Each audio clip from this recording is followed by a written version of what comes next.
zapeando na área, na tela do Band Esportes. Hoje um convidado que a gente quer saber se ele é mais português, se ele é mais europeu, se ele é mais brasileiro. Luizão, apresenta essa fera. Um beijo para você. Foi bom português e europeu, isso eu, viu? Grande meu irmão, meu amigo, conheci como Maradoninha e virou o Deco, virou o Mágico. Japonês, você chama ele de japonês. Japonês só pros amigos, também. Só pros amigos. Japonês também, é uma pessoa que eu gosto muito, nossa família, né? Temos até filhas com o mesmo nome, né? Yasmin. É um prazer ter você com a gente, Deco. Muito obrigado por ter aceitado o nosso convite. Prazer é meu, sabe que pedido teu é uma ordem, né, Sapo?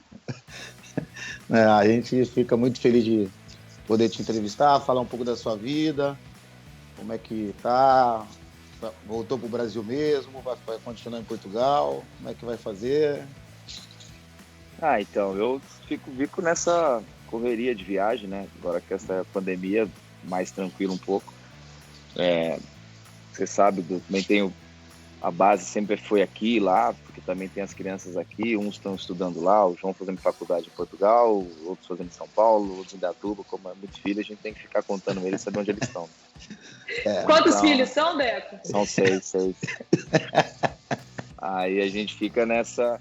Só que como as pequenas têm que estudar, estão com a gente, então a gente acaba tendo que ter uma base. Aí talvez a gente vai ficar mais no Brasil esse ano. E o Deco é mais europeu ou mais brasileiro? O estilo? Cara, não sei dizer assim, não. É que eu, na verdade, nem falo muito Europa, né? Pra mim é Portugal a relação, né?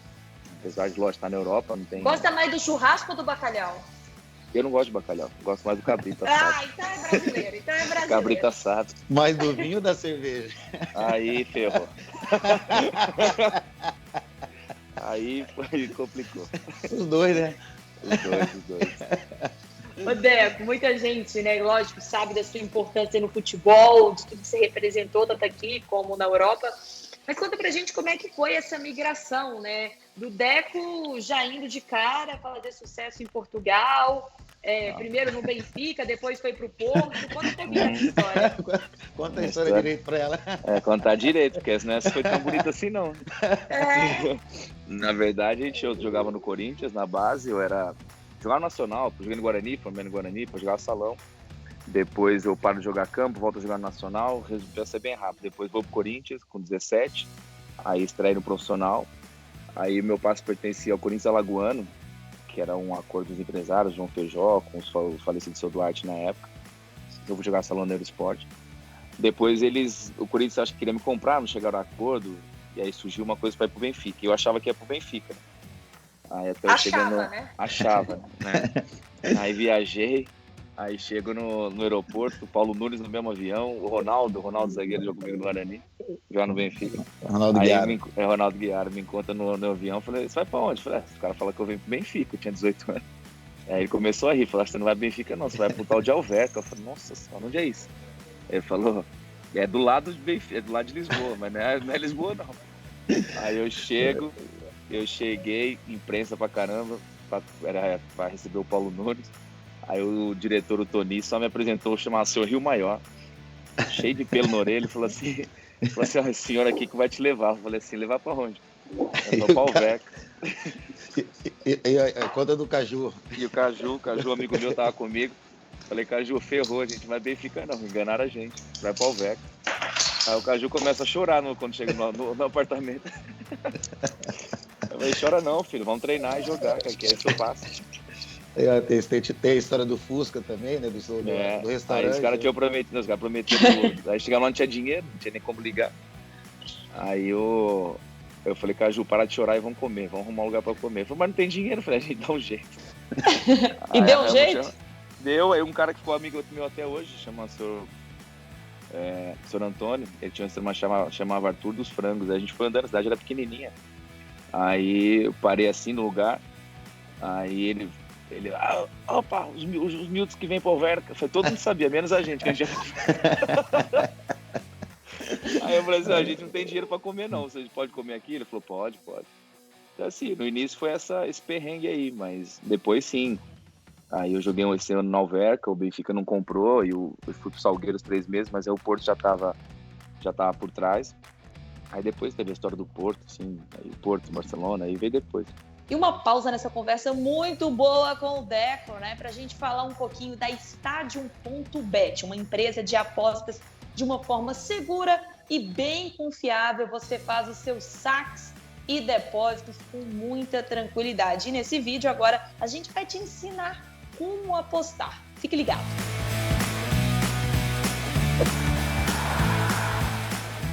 O amor pelo esporte é o que te move. Então já pensou em lucrar com essa paixão? Com a Stadium.bet é super fácil, seguro e rápido.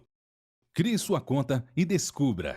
Acesse www.stadium.bet e no canto superior direito clique na opção Registrar. Nessa etapa, é extremamente necessário preencher corretamente o formulário com os seus dados pessoais. Importante: a senha deverá ter no mínimo 8 caracteres, contendo pelo menos uma letra maiúscula. Prontinho, conta criada, diversas possibilidades de aposta. Agora é só seguir o seu instinto. Ou se preferir, acesse na home do site da Stadium.bet a opção Clique e ajude seu clube. Escolha o clube do seu coração e selecione a opção Afilie-se aqui. Registre-se com seus dados e automaticamente o seu cadastro estará vinculado ao time que é a sua paixão. Siga o seu instinto, aposte na sua paixão. E como que foi fazer parte daquele elenco maravilhoso? Lógico, o Porto, mas jogar com Ronaldinho, Xavi, Messi, aquele realmente time fenomenal do Barcelona.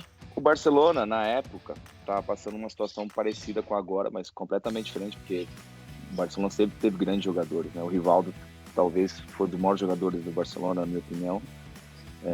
Teve Figo, Maradona, Romário. Mas o Barcelona, em termos de títulos, representava pouco, né? Assim, o Barcelona sempre foi muito famoso pelos jogadores que teve. A geração do Dream Team foi, talvez, na época, até a gente chegar, era mais famosa. Então, assim, era um clube muito carenciado de ganhar alguma coisa. Tinha tido grandes times, uma ideia de jogo, era tudo muito bonito, mas no final era um time que ganhava pouco. Então, a gente meio que revolucionou um pouco isso, né? Voltamos a dar uma alegria que já não ganhava Champions há muito tempo, ganhar campeonatos, enfim. E com um futebol diferente, né? O Ronaldo, que não era um pouco o espelho dessa alegria, né? O gaúcho, ele era... até pelo jeito dele jogar, pela forma de jogar, sempre trazendo... Então, eu acho que o torcedor do Barcelona se identificou com essa... Não só foi ganhar, entendeu? Foi um futebol que trouxe esse orgulho, esse orgulho culé que eles falam, orgulho do clube, né, tão tradicional.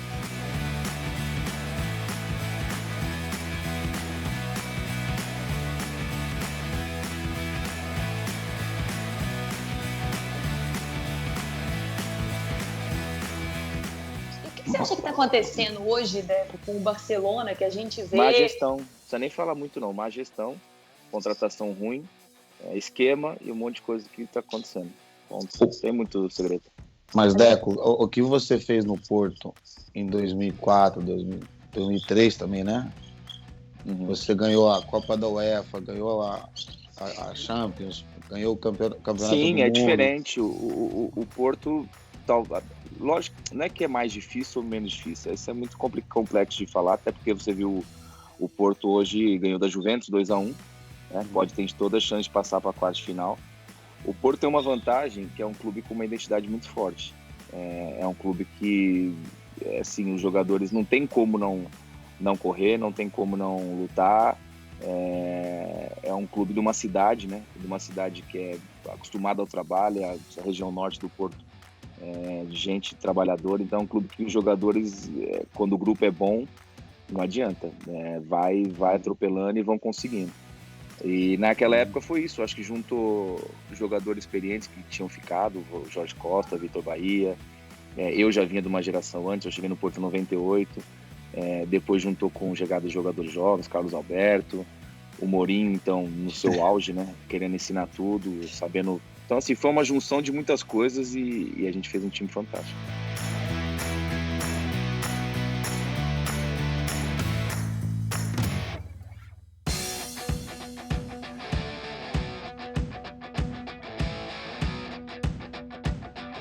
Ô, Deco, só voltando um pouquinho em questão ao Barcelona, que a gente viu o Messi quase saindo do Barcelona e, pelo que a gente vê, tudo indica. Como é que você vê essa saída de um possível ídolo de um time como o Barcelona numa situação dessa? Infelizmente, o futebol ele é traumático, todas essas mudanças, saídas, porque a gente não gostaria de ver, né? A imagem do Messi é o maior jogador, talvez não, o maior jogador da história do Barcelona. Fez coisas inesquecíveis na nossa cabeça de quem gosta do futebol, quem gosta do Barcelona ainda. Mas é assim, futebol é uma consequência de uma série de coisas. O Messi, para jogar mais tempo no Barcelona, precisava ter tido um suporte maior da direção. As contratações tinham sido contratações mais precisas para que ele pudesse estar respaldado por uma equipe mais forte. Então, assim, eu acho que mesmo o Messi, no melhor Messi de todos os tempos, ia ter dificuldades nesse Barcelona de hoje. Porque eu acho que é um time muito... Não é fácil, até porque não é fácil essa transição, né? Você perder um jogador como Daniel Alves é quase impossível nesse momento recuperar, é difícil, vai acontecer, mas não é fácil. Você tem o Sérgio Busquets, foi o melhor volante nos últimos anos, mas começa a baixar um pouco, e a linha lá do lado não ajuda. Você tem o Piqué, você perdeu o Iniesta, você perdeu o Xavi. São jogadores que é muito raro de substituir. Então, assim, você perdeu o próprio Luis Suárez, o Neymar, quer dizer, então o Messi foi ficando, mas esses grandes jogadores acabaram por parar, então não é fácil você fazer essa reconstrução. E a reconstrução foi muito mal feita, essa é a realidade. Ela foi muito mal feita, não dá para acusar, porque achar acusar de... mas eu sei que foi uma gestão muito ruim para o Barcelona em todos os sentidos.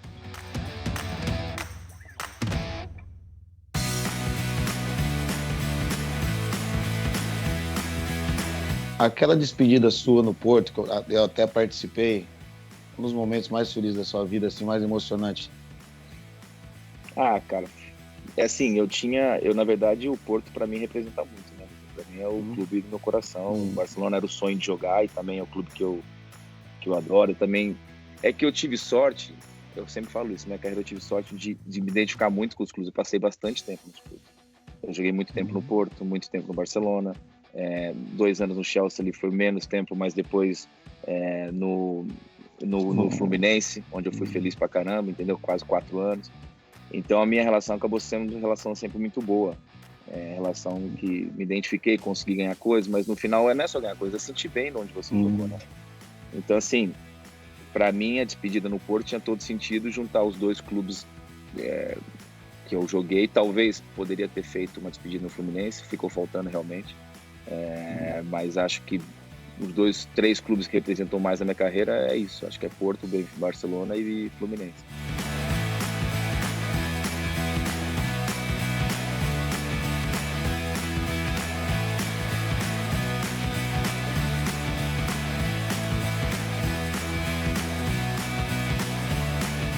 Deco, você falou do Fluminense, a gente vê uma situação, o Fluminense tem a vaga já garantida na Libertadores, né, vai disputar. Agora, quando a gente fala do futebol carioca, né, a gente vê o Botafogo rebaixado, o Vasco rebaixado. O que está acontecendo na sua visão com o futebol carioca de uma forma geral? Sim, o futebol carioca sempre foi desorganizado, né? Não adianta, o Luiz jogou muitos clubes, assim, eu acho que teve um clube nesses últimos anos, estou falando agora, né? Teve os anos da Unimed, o Fluminense, que era um patrocinador que ajudou muito o clube. Tem o Flamengo, que se organizou e está conseguindo agora fazer uma potência de verdade, com o clube que é. Vasco e Botafogo entraram por um caminho complicado, né? Um caminho muito difícil, muita gestão ruim, você vê contratações fora do contexto, briga política o tempo todo. O Fluminense, depois da saída da Unimed, andou ali patinando. Parece que o Mário está conseguindo fazer um bom trabalho, então acho que isso é importante. Espero que isso aconteça, né? Os resultados também acontecendo ajudam, mas eu acho que é desorganização. Eu acho que é fruto da desorganização, briga política interna o tempo todo.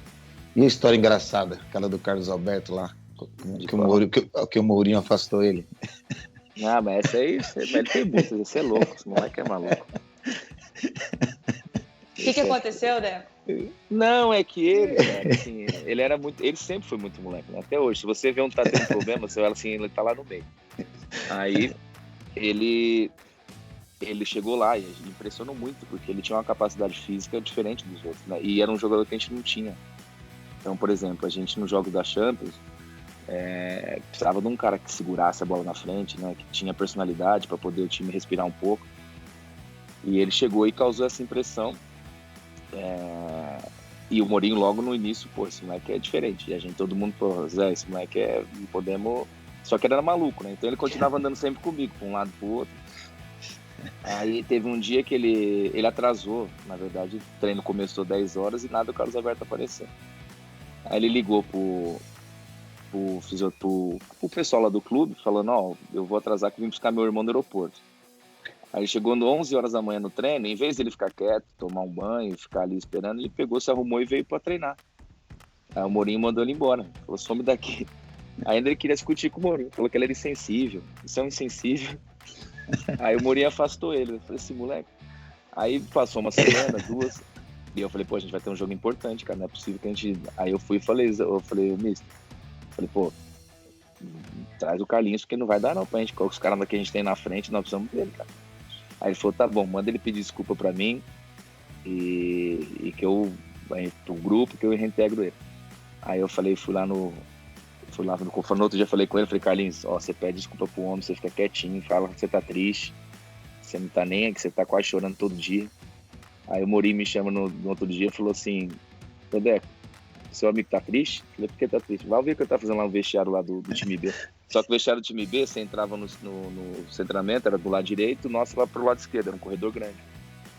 Ele montou uma rede de futebol lá e tava jogando com os moleques rindo pra caramba. Aí o Mourinho entrou lá, aí falou, você tá triste? Ele falou, não, bicho, tá bom pra caramba aqui, pode deixar ele aqui. Aí eu falei, Zé, o moleque é assim, ele é bobo, deixa ele, faz ele de volta, senão a gente não ganha não. E levou de volta, né? Levou, claro, é ruim. Porque ele era o melhor treinador do mundo, burro ele não era.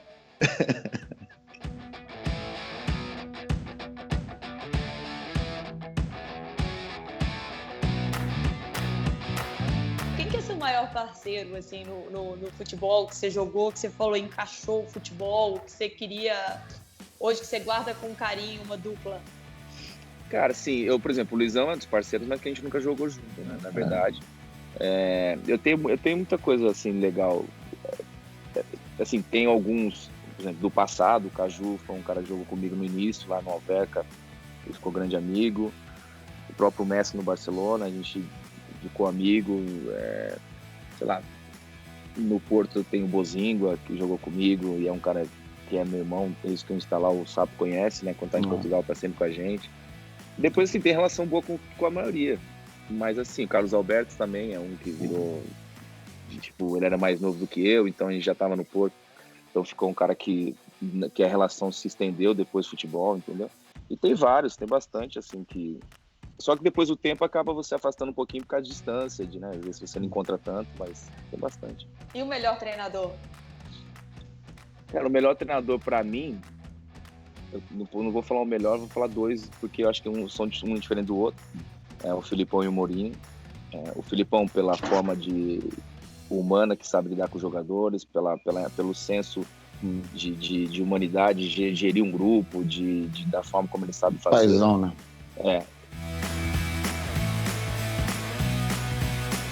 E o Mourinho por uma inteligência acima da média, uma forma de treinar que eu não tinha visto na época, né? Foi um revolucionário.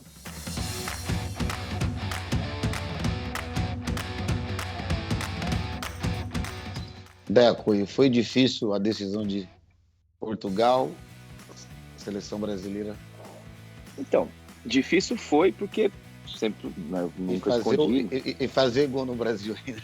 Não, mas era amistoso, não era aquele amistoso, depois vira... Logo de mas cara, depois vira... fazer um gol na seleção. Mas depois é aquele amistoso que vira jogo sério, os caras começam mais ou menos, depois esquenta. Você teve convite em algum momento para jogar na seleção brasileira, não? Eu fui convocado na seleção olímpica em 2000, aí depois eu não sei, acho que ou teve um corte, eu também tinha uma lesão, o Porto me liberou, eu não sei a história toda. E depois assim, depois, na verdade, a Federação Portuguesa sempre me chamava desde 2000. Até por causa da minha relação com Portugal, a minha geração toda de jogadores eram meus amigos, né? Então, tipo assim, todos meus amigos do Porto, depois a geração do Figo, do Rui Costa, que eram os jogadores que eu jogava junto, contra. Então, cara, assim, não foi difícil porque eu fui muito feliz na seleção portuguesa.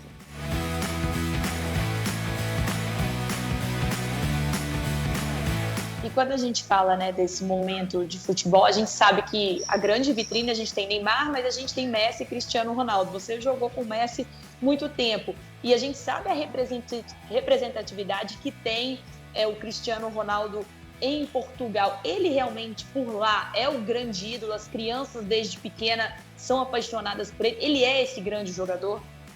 Acho que não só em Portugal, no mundo inteiro, né? Mas ele em Portugal, queira ou não, representa muito bem em Portugal. Portugal teve grandes ídolos, enfim, mas ele, queira ou não, é referência para as crianças, isso não tem dúvida nenhuma.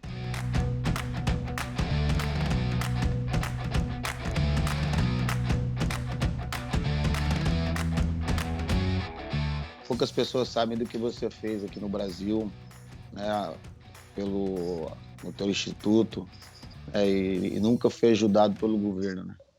E tantas coisas ruins que acontecem nesse país aqui. Infelizmente, você teve... Não adianta... Aqui, eu acho que, assim, infelizmente, nosso tema é muito falar de... Não é nem de falar de política, isso não é o questão. O projeto social no Brasil é um pouco utopia, né? Porque se você pensar que você vai conseguir, é difícil você fazer do nada, você faz, depois uma série de burocracias que impedem, você tem uma série de leis muito boas, mas depois elas não funcionam na prática, enfim. Mas a gente tem que fazer o que a gente tem no coração e o que a gente acha que é certo e não ficar esperando de ninguém. Você tem um instituto? Conta pra gente o que o Deco faz hoje na vida, não, na como época, que acontece? Hoje ele não está ativo, não. Na verdade, não está ativo como antes, né? A gente continua ajudando algumas instituições, mas não como projeto como ele era antes. O projeto ele tinha escola para 700 crianças, era um negócio bem completo. Hoje a gente faz só uma parte dele. E hoje, o que é a vida do Deco? A gente sabe que você trabalha nesse mercado do futebol. Na verdade, a gente cuida... Eu tenho empresa de jogadores, né? A gente começou lá atrás com o Fabinho, que está no Liverpool hoje. O Luiz também começou comigo na época e ainda vai estar continuando. A gente hoje tem vários jogadores espalhados. O Caio Henrique, por exemplo, está no Mônaco. Depois a gente tem o Rafinha, está no Leeds. É uma geração de jogadores que a gente não pegou no início, jovem, que hoje começam a se destacar. Tem em Portugal também. A gente tem o Tapsoba, que está no Leverkusen. Enfim, tem uma série de jogadores aqui no Brasil. Também temos o Gabriel, que está no Atlético. Então, assim, bastante jogadores jovens, é o que eu faço, que eu gosto, que eu sempre gostei de fazer. E depois eu acabo cuidando das minhas coisas também, no dia a dia, né? Já dá bastante trabalho de 6 filhos. Algum vai ser jogador? Tem algum destino? Não, são mais inteligentes que eu. Ô, Deco, e quando a gente fala, o que você espera, né? A gente vê o futebol brasileiro, essas dívidas enormes de times, essa confusão de VAR, você vê o VAR no futebol lá fora, o VAR no futebol. Você é contra, a favor ao VAR? Como é que é seu posicionamento em relação a isso? Assim, o VAR, na minha opinião, é o seguinte, eu acho que o VAR tem uma coisa que ele tem... se para existir o VAR, a regra tem que mudar em alguns aspectos, né? Por exemplo, vou dar um exemplo claro. Você, no futebol americano, você tocou no rosto, é falta, né? Então você faz a revisão, se analisou e não tem dúvida. No futebol, o pênalti, por exemplo, depende da intensidade. Tem bola que é na mão, não é. Se tocou por trás, né? Pôs a mão, às vezes é pênalti, às vezes não é. Então, assim, ou a FIFA faz uma série de alterações na regra para que o VAR fique mais claro, entendeu? Porque senão, assim, eu estou vendo um jogo, a questão, assim, o VAR para impedimento, isso, ok, perfeito.